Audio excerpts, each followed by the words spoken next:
magpagasolina muna kami mga kabubbles.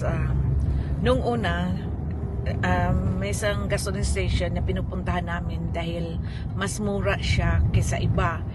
Sa ngayon, na try namin tong isang petrol station na merong, ano bang tawag doon, Techron,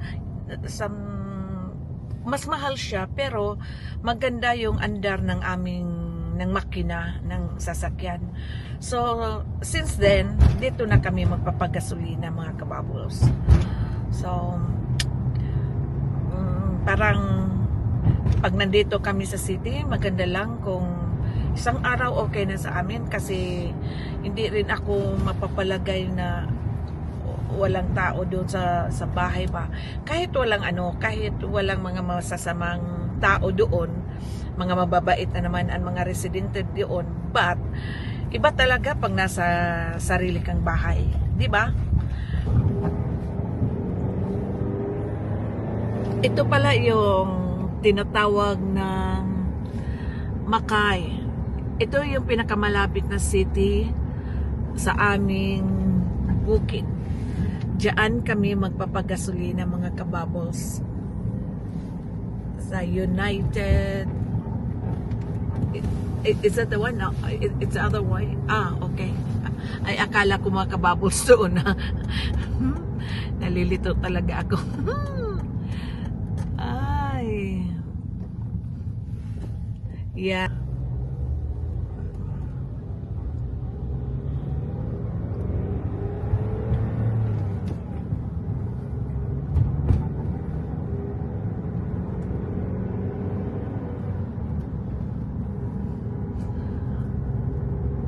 Dito pala kami sa Caltex magpapagasolina.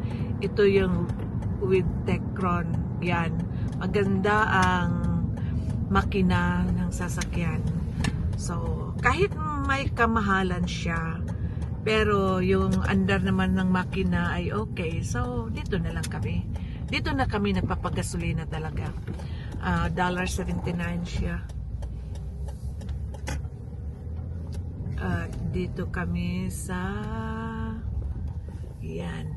And then pagkatapos kami ng air yung tires kasi parang 36 lang dapat.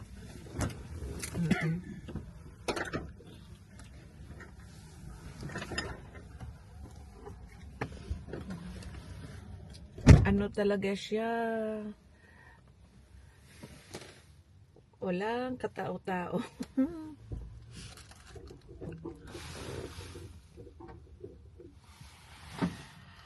Pero dito naman mga kabubble sa like itong gasoline station, isang tao lang ang andyan. Siya na ang nagtitimpla ng kape, kung may nag-order na coffee, tapos may mga rin doon, sausage, siya ang kahira, siya iisa lang. So, imagine. Kasi dito naman, ikaw naman ang magpapagasolina. Kung ikaw ang may-ari ng sasakyan, ikaw ang pupunta doon at ikaw ang maggasolina. 'Di ba? So, mas sa tao or sa workers. At saka computerized na kasi. So, pag-gasolina, makikita na doon sa cashier kung magkano yung tinutubil mo. So, yan, basta dito mga kabubble sa ngayon, ang rito ay mga nurses, kulang talaga.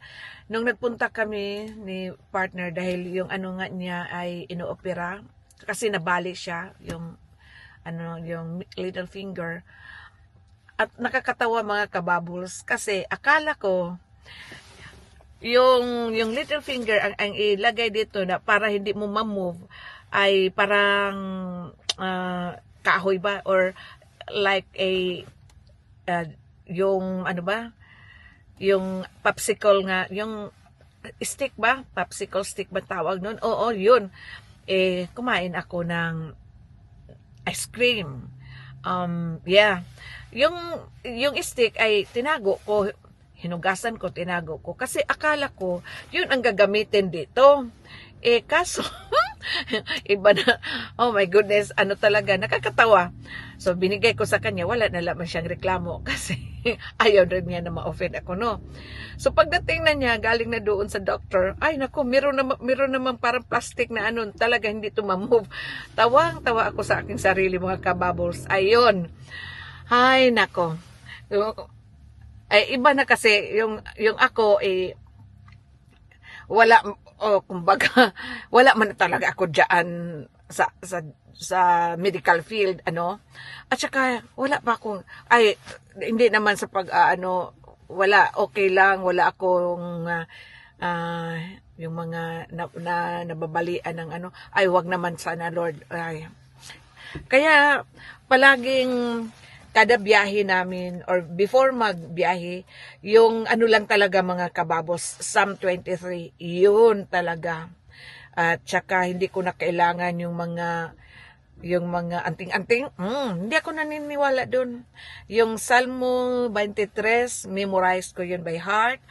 At maraming beses na ano ako doon, kung baga nasalba, kung baga muntik na kaming madisgrasya, pero hindi, yung mga ganun ba, kasi iba, yung disgrasya ba yan, hindi mo mamalayan, di ba, darating na lang at darating na lang yun. So ako, dapat tayong lahat ay preparado, yun.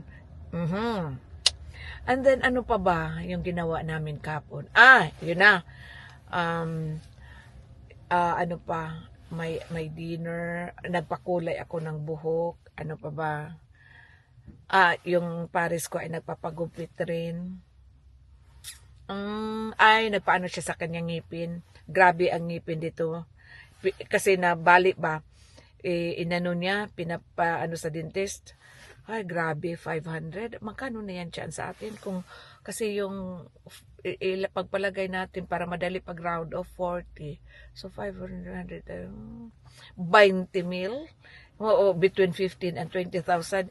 Ano lang siya, yung na ano ba dito yung ipin niya, yung ano bang tawag diyan, basta inayos lang yung mayroon kasi ako niya noon kung pinapasta.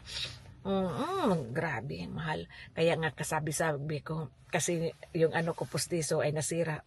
Ay, dyan na lang ako sa Pilipinas. Bahala na lang.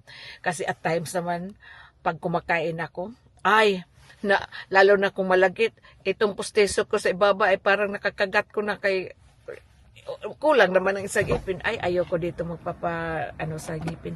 Mahal. Diyan na lang ako sa Pinas. At saka nakakatulong pa ako sa ekonomiya. Di ba? So, end ko muna ngayon, mga kabubbles. Bye-bye! Have a great weekend. God bless. Thanks for watching.